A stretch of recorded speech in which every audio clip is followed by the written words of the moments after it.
اعوذ باللہ من الشیطان الرجیم، بسم اللہ الرحمن الرحیم۔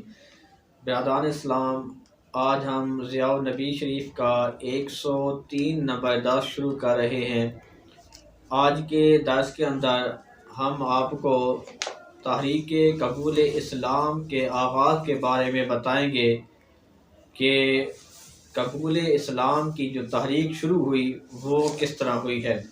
حضور امت حضرت جسٹس پیر محمد کرم شاہ العزیز رحمۃ اللہ تعالی علیہ آپ فرماتے ہیں کہ اہل یثرب کے قبول اسلام کا اکا دکا واقعات تو بیت عقبہ سے پہلے رونما ہونا شروع ہو گیا تھا، جن میں سے پہلے ہم آپ کے سامنے ایک واقعہ بیان کر بھی چکے ہیں۔ اس میں بتایا گیا ہے کہ اوس کا ایک وفد اہل مکہ کے پاس آیا اور مکہ سے اپنے مخالف قبیلہ خزرج کے خلاف امداد کا معاہدہ کرنے کے لیے وہ آئے تھے۔ ان کے رئیس کا نام ابو الحیثر تھا۔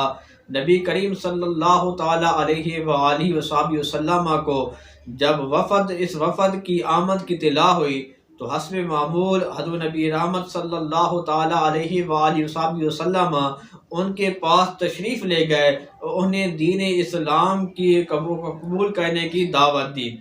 انہیں قرآن کریم کی کچھ آیات مبارکہ پڑھ کر سنائی۔ ان میں سے ایاس بن معاذ نامی ایک نوجوان حضور کے ارشادات سے بڑا متاثر ہوا اور اس کی مرضی تھی کہ اہل مکہ سے معاہدہ کرنے کی بجائے حضور ان کے ارشادات سے اتنا متاثر ہوا کہ اس دل نشین اور دل پذیر دعوت کو قبول کرنے کے لیے وہ تیار ہو گیا۔ لیکن ابو الحیثر نے مٹی اٹھائی اور اس کے منہ پر دے ماری، اس کو جھڑک دیا۔ اگرچہ اسلام قبول کرنے کا جو اعلان نہ کر سکا، لیکن حضور کی تعلیمات اس کے دل کے اندر گھر کر چکی تھی۔ اللہ کے نبی کی محبت اس کے دل کے اندر پیوست ہو چکی تھی۔ جب اس نے وفات پائی تو اس وقت اللہ تعالیٰ کی تسبیح و تحلیل وہ کر رہا تھا۔ جو لوگ اس وقت موجود تھے اس کے پاس وہ کہتے ہیں کہ ایاس مسلمان ہو کر مرا ہے۔ یہ واقعہ ہم پہلے ایک مرتبہ تفصیل کے ساتھ آپ کے سامنے پیش کر چکے ہیں۔ اسی طرح کا ایک اور واقعہ ابو زرع رازی نے سند حسن کے ساتھ دلائل النبوت میں تحریر کیا ہے اور حاکم نے اسے صحیح سند کے ساتھ معاذ بن رافع عن ابیہ عن جدہ سے روایت کیا ہے۔ رافع کے دادے کا نام بھی رافع تھا۔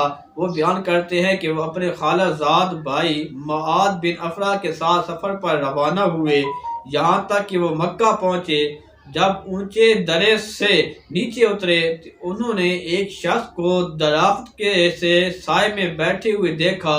وہ یہ کہتے ہیں کہ یہ واقعہ اس واقعہ سے پہلے کا ہے جب 6 انصاری مکہ آئے تھے اور انہوں نے اسلام قبول کیا تھا۔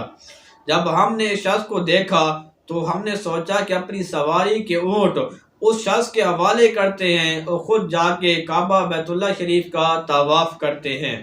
چنانچہ ہم اس شخص کے پاس آئے، ہم وہ زمانہ جاہلیت کے رواج کے مطابق اسے سلام کیا۔ اس نے ہمیں اسلام کے طریقہ کے مطابق سلام کا جواب دیا۔ ہم نے پوچھا آپ کون صاحب ہیں؟ تو اس شخص نے کہا پہلے اپنی سواریوں سے نیچے اترو۔ ہم اونٹوں سے نیچے اترے۔ ہم نے یہ بات سن رکھی تھی کہ مکہ میں ایک شخص ہے جس نے نبوت کا دعویٰ کیا ہے۔ ہم نے پوچھا وہ شخص کہاں ہے؟ تو جو طرح طرح کے دعوے کرتا ہے تو وہ مختلف قسم کی باتیں بناتا ہے۔ اس شخص نے کہا وہ میں ہی ہوں۔ ہم نے کہا ہمارے سامنے اپنا دین پیش کرو۔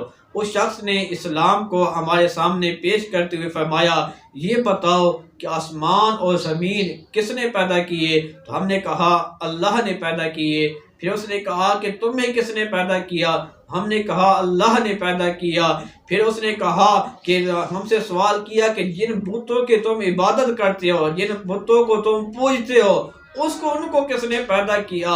تو ہم نے کہا کہ ان کو خود ہم نے بنایا ہے، اپنے ہاتھوں سے گڑھا ہے۔ تو برادران اسلام پھر اس شخص نے کہا تم مجھے یہ بتاؤ کہ اس کے بارے کے اندر کہ کیا عبادت کا خالق زیادہ حقدار ہے یا مخلوق زیادہ حقدار ہے؟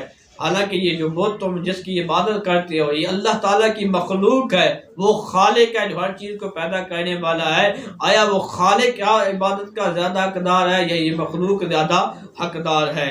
تو برادران اسلام، جب حضور نبی رحمت صلی اللہ تعالیٰ علیہ وآلہ وسلم نے ان کے سامنے یہ بات پیش کی تو وہ اللہ تعالیٰ کے سوا کوئی اور عبادت کو لائق کوئی بھی نہیں ہے، یقیناً ہر آدمی یہ جانتا ہے، اس پر وہ خاموش ہو گئے۔ تو یہ حضور نبی رحمت صلی اللہ تعالیٰ علیہ وآلہ وسلم نے ان کو یہ بتایا کہ یہ گواہی دو کہ اللہ تعالیٰ کے سوا کوئی عبادت کے لائق نہیں اور میں اللہ کا بندہ اور اس کا رسول ہوں۔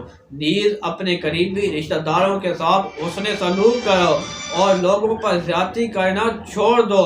ہم نے کہا بالفرض آپ کی یہ بات درست بھی ہے، تو ہم پھر اس باتوں کا شمار مکارم اخلاق اور محاسن اخلاق میں تو اتوار ہوگا، یعنی کہ آپ کی یہ بات درست نہ بھی ہو کہ آپ اللہ کے نبی ہیں اور ساری باتیں، لیکن جو باتیں آپ کہہ رہے ہیں فرما رہے ہیں یہ اچھے اخلاق میں سے ان کا شمار کیا جاتا ہے۔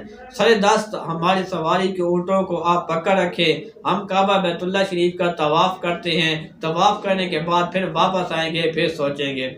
رافع کہتے ہیں کہ میں بیت اللہ کے پاس آیا اور اس کا طواف کیا، میں نے فال نکالنے کے تیر جب نکالے تو ان میں سے ایک تیر میں نے حضور کے نام کا کر دیا، پھر کعبہ کی طرف منہ کر کے میں نے دعا مانگی، اللہم ان کان ما یدعو الیہ محمد حقا فاخرج کدہہ سبع مرات فاخرج کدہہ سبع مرات۔ فرمایا یا اللہ جس دین کی طرف محمد مصطفیٰ صلی اللہ علیہ وآلہ وسلم دعوت دیتے ہیں اگر وہ سچا ہے تو ساتوں باران کا جو تیر جو ہے ساتوں بار انہی کا نکال دے۔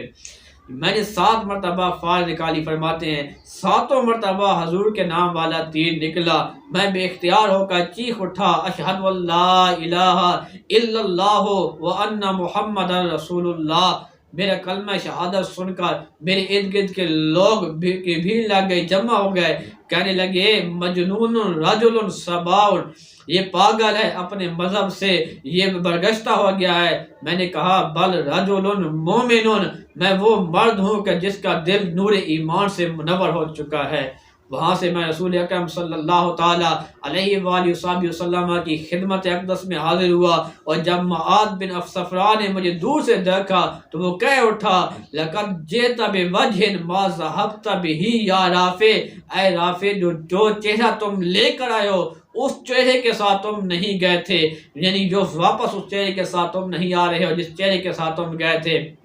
چنانچہ ہم دونوں مسلمان ہو گئے۔ سرکار دو عالم صلی اللہ تعالیٰ علیہ وآلہ وسلم نے سورہ یوسف اور سورہ اقرا ہمارے اوپر تلاوت فرمائی۔ نعمت ایمان اور قرآن کریم کی ان 2 صورتوں کی دولت سرمدی ہم اپنے دامن میں سمیٹے ہوئے ہم واپس مدینہ منورہ تشریف لے آئے۔ تو برادران اسلام، یہ تھا جو ابتدا تھی طریق اسلام کی۔ تو ان لوگوں نے اس طرح اسلام قبول کیا، ان کے دلوں کے اندر اسلام نے اس طرح گھر کیا۔ دعا ہے اللہ تعالیٰ ہمیں بھی اسی طرح اسلام کے ساتھ اور دائی اسلام کے ساتھ سچی محبت کرنے کی توفیق عطا فرمائے۔ وآخر دعوانا الحمدللہ رب العالمین۔